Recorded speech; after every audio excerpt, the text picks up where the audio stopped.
Kisah Para Rasul pasal 19.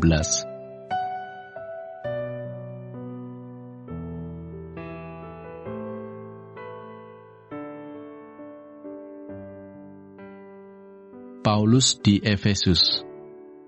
Ketika Apolos masih di Korintus, Paulus sudah menjelajah daerah-daerah pedalaman dan tiba di Efesus. Di situ didapatinya beberapa orang murid. Katanya kepada mereka, "Sudahkah kamu menerima Roh Kudus ketika kamu menjadi percaya?" Akan tetapi mereka menjawab dia, "Belum, bahkan kami belum pernah mendengar bahwa ada Roh Kudus." Lalu kata Paulus kepada mereka, "Kalau begitu, dengan baptisan manakah kamu telah dibaptis?" Jawab mereka, "Dengan baptisan Yohanes." Kata Paulus, "Baptisan Yohanes adalah pembaptisan orang yang telah bertobat." Dan ia berkata kepada orang banyak, bahwa mereka harus percaya kepada Dia yang datang kemudian daripadanya, yaitu Yesus. Ketika mereka mendengar hal itu, mereka memberi diri mereka dibaptis dalam nama Tuhan Yesus. Dan ketika Paulus menumpangkan tangan di atas mereka, turunlah Roh Kudus ke atas mereka, dan mulailah mereka berkata-kata dalam bahasa roh dan bernubuat. Jumlah mereka adalah kira-kira 12 orang. Selama 3 bulan, Paulus mengunjungi rumah ibadat di situ dan mengajar dengan berani. Oleh pemberitaannya, ia berusaha meyakinkan mereka tentang kerajaan Allah. Tetapi ada beberapa orang yang tegar hatinya. Mereka tidak mau diyakinkan, malahan mengumpat jalan Tuhan di depan orang banyak. Karena itu Paulus meninggalkan mereka dan memisahkan murid-muridnya dari mereka, dan setiap hari berbicara di ruang kuliah Tiranus. Hal ini dilakukannya 2 tahun lamanya, sehingga semua penduduk Asia mendengar firman Tuhan, baik orang Yahudi maupun orang Yunani. Oleh Paulus, Allah mengadakan mujizat-mujizat yang luar biasa. Bahkan orang membawa sapu tangan atau kain yang pernah dipakai oleh Paulus dan meletakkannya atas orang-orang sakit, maka lenyaplah penyakit mereka, dan keluarlah roh-roh jahat. Anak-anak Skewa. Juga beberapa tukang jambi Yahudi yang berjalan keliling di negeri itu mencoba menyebut nama Tuhan Yesus atas mereka yang kerasukan roh jahat dengan berseru, katanya, "Aku menyumpai kamu demi nama Yesus yang diberitakan oleh Paulus." Mereka yang melakukan hal itu ialah 7 orang anak dari seorang imam kepala Yahudi yang bernama Skewa. Tetapi roh jahat itu menjawab, "Yesus aku kenal dan Paulus aku ketahui, tetapi kamu, siapakah kamu?" Dan orang yang dirasuk roh jahat itu menerpa mereka dan menggagai mereka semua dan mengalahkannya, sehingga mereka lari dari rumah orang itu dengan telanjang dan luka-luka. Hal itu diketahui oleh seluruh penduduk Efesus, baik orang Yahudi maupun orang Yunani. Maka ketakutanlah mereka semua dan makin masyhurlah nama Tuhan Yesus. Banyak di antara mereka yang telah menjadi percaya datang dan mengaku di muka umum bahwa mereka pernah turut melakukan perbuatan-perbuatan seperti itu. Banyak juga di antara mereka yang pernah melakukan sihir, mengumpulkan kitab-kitabnya, lalu membakarnya di depan mata semua orang. Nilai kitab-kitab itu ditaksir 50.000 uang perak. Dengan jalan ini, makin tersiarlah firman Tuhan dan makin berkuasa. Demetrius menimbulkan huru-hara di Efesus. Kemudian daripada semuanya itu, Paulus bermaksud pergi ke Yerusalem melalui Makedonia dan Akaya. Katanya, "Sesudah berkunjung ke situ, aku harus melihat Roma juga." Lalu ia menyuruh 2 orang pembantunya, yaitu Timotius dan Erastus, mendahulunya ke Makedonia, tetapi ia sendiri tinggal beberapa lama lagi di Asia. Kira-kira pada waktu itu timbul huru-hara besar mengenai jalan Tuhan, sebab ada seorang bernama Demetrius, seorang tukang perak, yang membuat kuil-kuilan Dewi Artemis dari perak. Usahanya itu mendatangkan penghasilan yang tidak sedikit bagi tukang-tukangnya.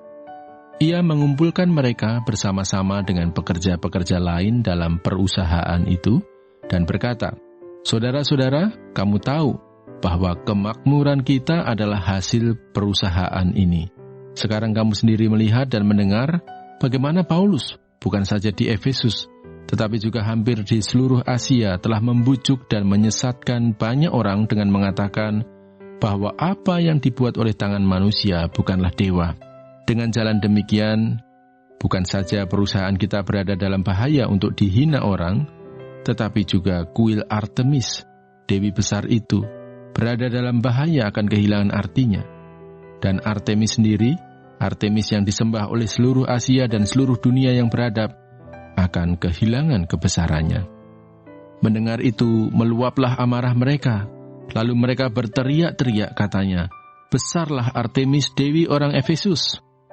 Seluruh kota menjadi kacau dan mereka beramai-ramai membanjiri gedung kesenian serta menyeret Gaius dan Aristarkus. Keduanya orang Makedonia dan teman seperjalanan Paulus.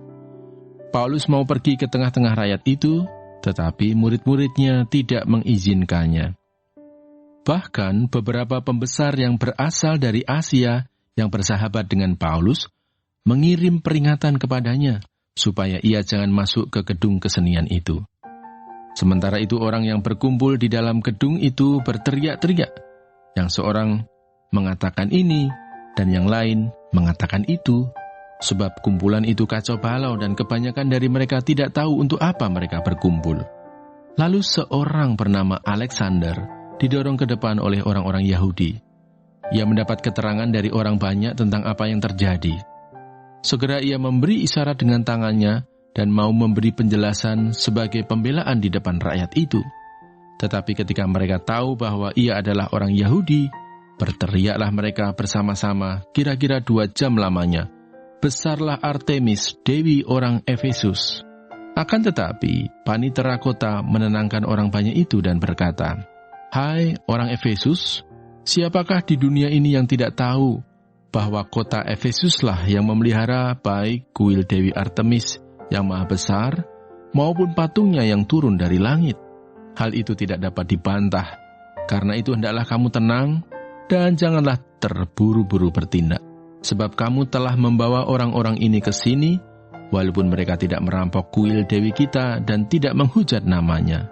Jadi jika Demetrius dan tukang-tukangnya ada pengaduannya terhadap seseorang, bukankah ada sidang-sidang pengadilan dan ada gubernur? Jadi hendaklah kedua belah pihak mengajukan dakwaannya ke situ. Dan jika ada sesuatu yang lain yang kamu kehendaki, baiklah kehendakmu itu diselesaikan dalam sidang rakyat yang sah. Sebab kita berada dalam bahaya akan dituduh bahwa kita menimbulkan huru-hara pada hari ini karena tidak ada alasan yang dapat kita kemukakan untuk membenarkan kumpulan yang kacau balau ini. Dan dengan kata-kata itu, ia membubarkan kumpulan rakyat itu.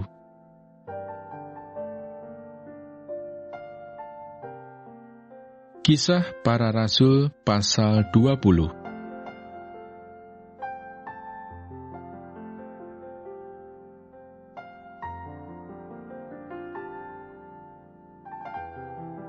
Dari Makedonia ke Troas. Setelah reda keributan itu, Paulus memanggil murid-murid dan menguatkan hati mereka. Dan sesudah minta diri, ia berangkat ke Makedonia. Ia menjelajah daerah itu dan dengan banyak nasihat menguatkan hati saudara-saudara di situ. Lalu tibalah ia di tanah Yunani. Sesudah 3 bulan lamanya tinggal di situ, ia hendak berlayar ke Syria. Tetapi pada waktu itu orang-orang Yahudi bermaksud membunuh dia. Karena itu ia memutuskan untuk kembali melalui Makedonia. Ia disertai oleh Sopater, anak Pirus, dari Berea, dan Aristarkus dan Sekundus, keduanya dari Tesalonika, dan Gaius dari Derbe, dan Timotius dan 2 orang dari Asia, yaitu Tikhikus dan Trofimus. Mereka itu berangkat lebih dahulu dan menantikan kami di Troas. Tetapi sesudah hari raya roti tidak beragi, kami berlayar dari Filipi, dan 4 hari kemudian sampailah kami di Troas dan bertemu dengan mereka. Di situ kami tinggal 7 hari lamanya. Pada hari pertama dalam minggu itu, ketika kami berkumpul untuk memecah-mecahkan roti, Paulus berbicara dengan saudara-saudara di situ, karena ia bermaksud untuk berangkat pada keesokan harinya. Pembicaraan itu berlangsung sampai tengah malam. Di ruang atas di mana kami berkumpul, dinyalakan banyak lampu. Seorang muda bernama Eutikus duduk di jendela. Karena Paulus amat lama berbicara, orang muda itu tidak dapat menahan kantuknya. Akhirnya ia tertidur lelap dan jatuh dari tingkat ketiga ke bawah. Ketika ia diangkat orang, ia sudah mati. Tetapi Paulus turun ke bawah. Ia merebahkan diri ke atas orang muda itu, mendekapnya dan berkata, "Jangan ribut, sebab ia masih hidup."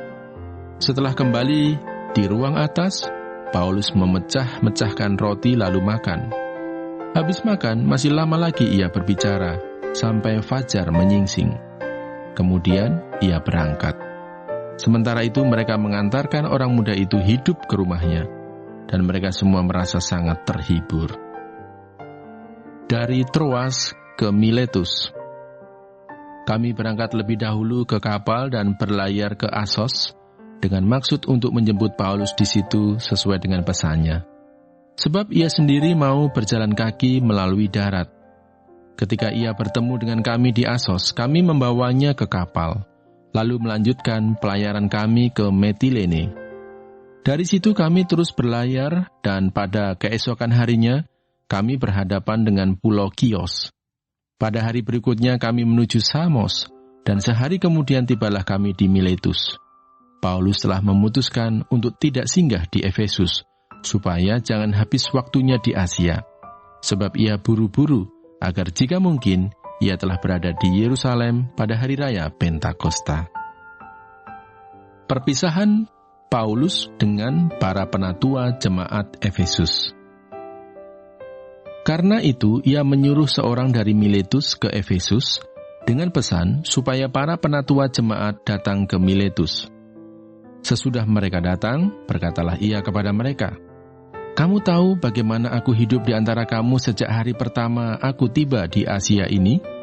Dengan segala rendah hati aku melayani Tuhan. Dalam pelayanan itu aku banyak mencucurkan air mata dan banyak mengalami pencobaan dari pihak orang Yahudi yang mau membunuh aku. Sungguh pun demikian, aku tidak pernah melalaikan apa yang berguna bagi kamu. Semua kuberitakan dan kuajarkan kepada kamu, baik di muka umum maupun dalam perkumpulan-perkumpulan di rumah kamu. Aku senantiasa bersaksi kepada orang-orang Yahudi dan orang-orang Yunani, supaya mereka bertobat kepada Allah dan percaya kepada Tuhan kita, Yesus Kristus. Tetapi sekarang, sebagai tawanan roh, aku pergi ke Yerusalem, dan aku tidak tahu apa yang akan terjadi atas diriku di situ, selain daripada yang dinyatakan Roh Kudus dari kota ke kota kepadaku, bahwa penjara dan sengsara menunggu aku.